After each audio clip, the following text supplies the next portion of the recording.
เอามึงเอาแหละบักโปรตีนก็ถึงเวลาของมันแล้วมันว่าสิบุกแต่ว่ายูเครนจัดการก่อนบ่ทันได้บุกจัดการลงกันน้ำมันจัดการลงไฟฟ้าจัดการลงแก๊สจัดการสร้างอาวุธจัดการลงเข่าลงน้ำไปบ่ฮอดจัดการรถไฟ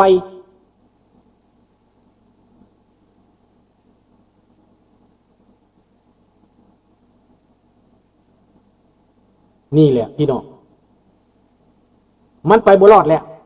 บากรัสเซียไปบ่รอดเทียบใส่อาวุธ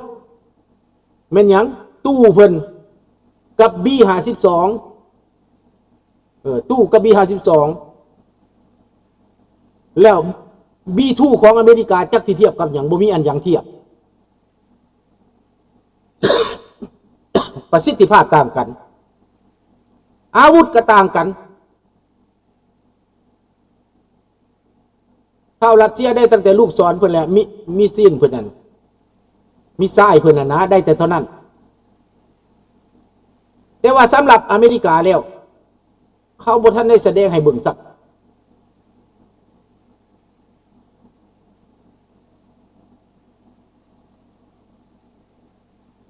แน่นอน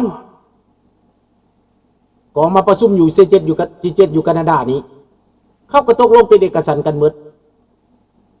อิหร่านใกล้จะยอมแล้ว B1 B2 ขึ้นทำลายแล้วโรงงานนิวเคลียร์แมนน้ำเบอร์หนึ่งนั่นแหละบินเจิดเจ้ยโอ้ยสง่าผ่าเผยโลกนี้ก็ตาตะลึงตกตาตะลึงบ่เคยเห็นเด้ตั้งแต่ B2 บินขึ้นบินนี่นะโลกนี่สะเทือนไปเบิดผู้ใดก็สนใจตู้59ก็บ่มีความหมายสู้โดนก็บ่ได้ตู้59ก็ได้ตู้อีหยังก็อย่านะมันเทียบของอเมริกาบ่ได้คันอเมริกาตีกับยูเครนน่ะนะเดือนเดียวก็ยอมแพ้แล้วเซเลนสกี้เข้าใจบ่ทหารอเมริกายกพลมานะเดือนเดียวบ่ฮอดเดือนซ้ำลูกว่า2 อาทิตย์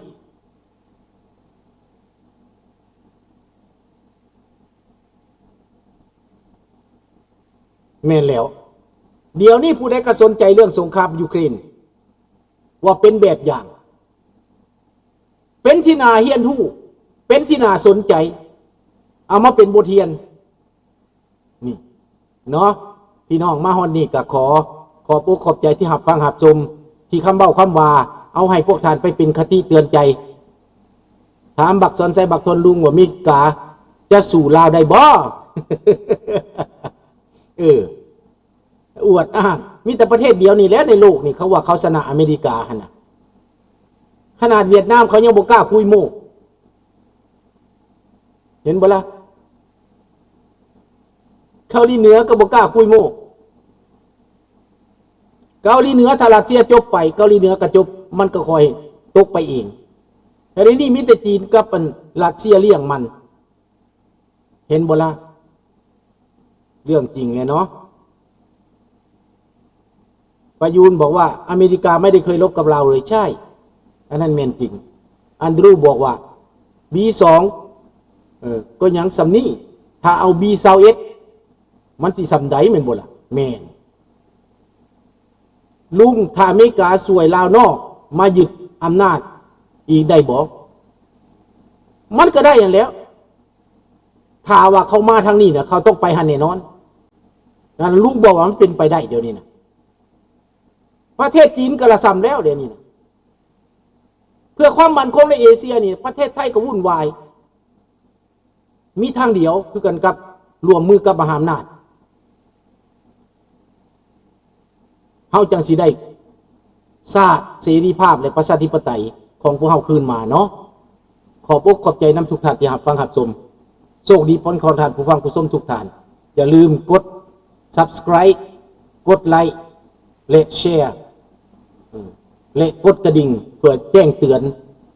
เนาะพี่น้องซอยกันคนละไม้คนละมือให้ปากกระบอกเสียงของเฮาดังก้องกังวานอยู่ตลอดเวลาเนาะขอบใจบ๊ายบายGood night บ่นี้